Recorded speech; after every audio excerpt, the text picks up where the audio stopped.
Imagine a world where what you buy isn't what it seems.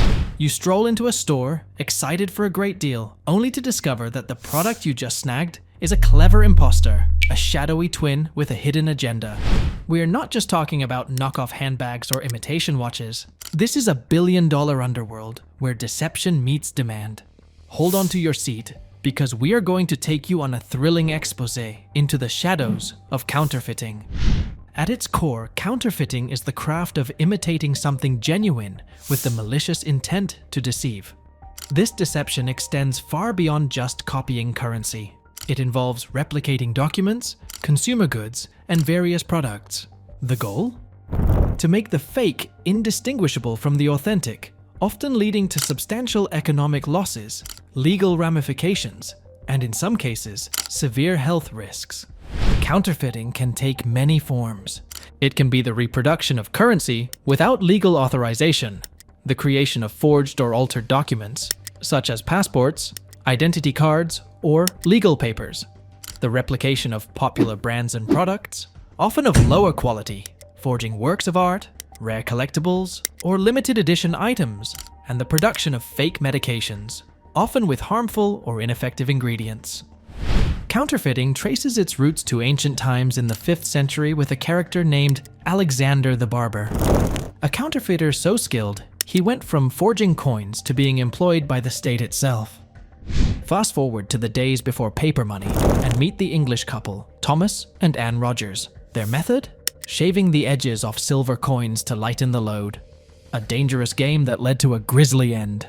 Thomas was hanged, drawn, and quartered, while Anne met the fiery fate of being burned alive. As America embraced paper currency, entered Mary Butterworth. With starched cloth, a hot iron, and a quill, she meticulously transferred patterns onto paper, creating counterfeit bills. A family affair, she roped in her kin, selling these faux notes at half their face value. Despite her brother's testimony, Mary slipped through the legal cracks and retired on her ill-gotten gains. Journalist turned counterfeiter Samuel Upham took a different approach during the Civil War.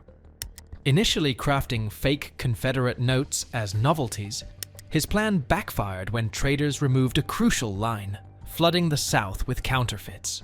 Upham escalated, printing high-quality forgeries until the Confederate Congress slapped a death penalty on counterfeiters.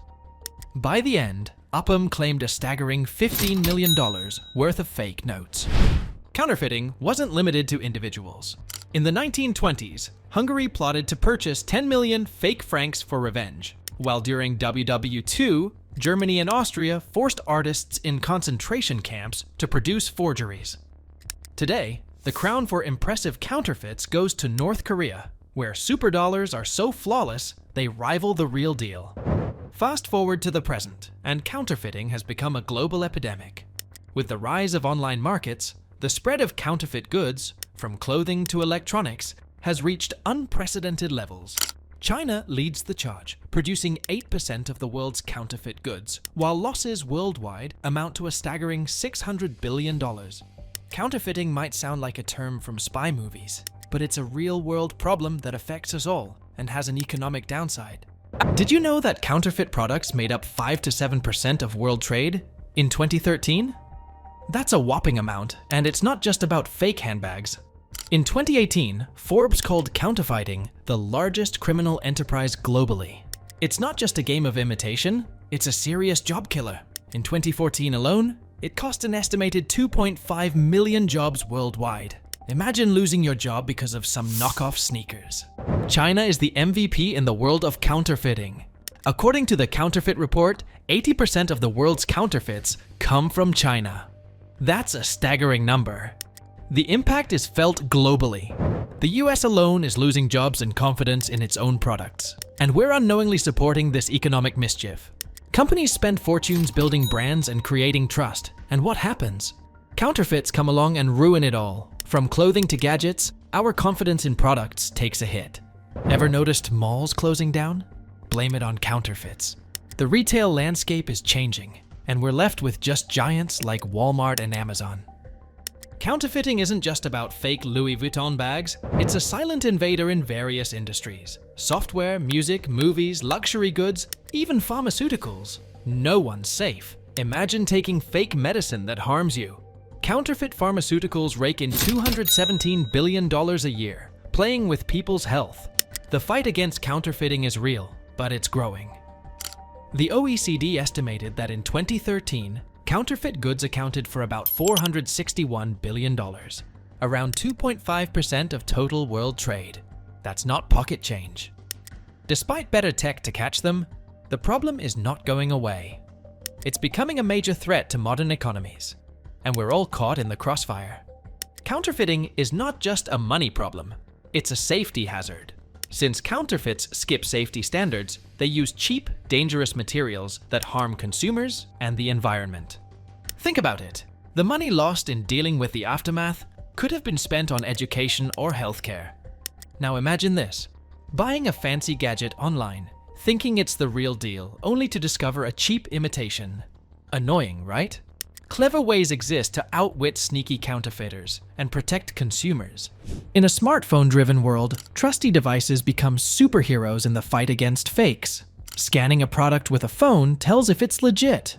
Brands using smart anti-counterfeiting solutions turn customers into a counterfeit-busting army. It's like having a detective in a pocket. Some brands play the color game. Special pigments or iridescent images serve as secret codes. It's like a hidden language only the real product can speak. So, when eyeing that shiny new item, look for the pigments that shout, "I'm the real deal." Ever thought of decoding? Companies make it easy. Each item gets a unique ID code. Just type it on a website or scan it, and ta-da! You'll know if you're holding the real McCoy. It's like giving each product its ID card to prove authenticity. Don't underestimate the power of packaging. Scrutinize it like a detective on a mission. Spelling mistakes and weird logos are red flags. Authentic brands invest in top-notch packaging. If something looks off, instincts might be onto something. In the world of commerce, counterfeit clashes are more common than you might think.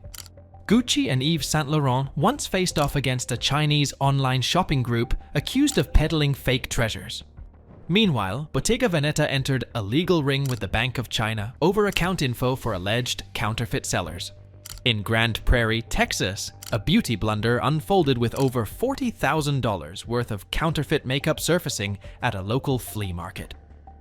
Online, Louis Vuitton, Gucci, and Chanel took on shooting, a fashion faker demanding millions in damages. Lastly, a federal racketeering saga unfolded, as online merchants were accused of profiting from a $1.7 trillion global counterfeit empire. Counterfeiting is a global issue affecting numerous industries, with a significant impact on both businesses and consumers. Shoes and footwear lead the counterfeit hit list, comprising 22% of the total value of seized fake products in 2016. Following closely, clothing accounts for 16%, appealing to counterfeiters seeking to exploit the allure of upscale brands. Leather goods, including bags and accessories, make up 13%, attracting both fashion-conscious consumers and counterfeit producers. The electronics sector, encompassing a range of products, sees 12% of counterfeited goods, posing potential safety risks. Luxury watches and timepieces, with their high resale value, constitute 7% of seized counterfeit items. Meanwhile, the medical equipment and supplies category, critical for safety, is compromised at 5%. The beauty industry, including makeup, cosmetics, and perfumes, shares the 5% slot and raises concerns about health risks. Toys, a market targeting children, contribute to 3% of counterfeit goods and pose safety threats. Jewelry, valued for its resale potential, accounts for 2%, and pharmaceuticals, a category with life-altering consequences, make up another 2%. The impact of counterfeiting extends beyond these statistics. For instance, media piracy, not included in the initial data, remains a global challenge, with 24% of US consumers admitting to pirating movies still in theaters. In this battle against counterfeiting, certain industries face more significant challenges. Shoes, clothing, and electronics, among others, grapple with the economic repercussions of counterfeit goods. Brands such as Nike, Louis Vuitton, and Rolex find themselves frequent targets, engaging in legal battles against counterfeiters. These cases underscore the need for comprehensive strategies to protect businesses, customers, and the integrity of products. Counterfeiting is a multifaceted problem affecting various industries, demanding collaborative efforts and innovative solutions. As technology evolves, so do the methods of counterfeiters. By staying informed, adopting preventive measures, and leveraging tools, businesses can contribute to a safer, more authentic marketplace.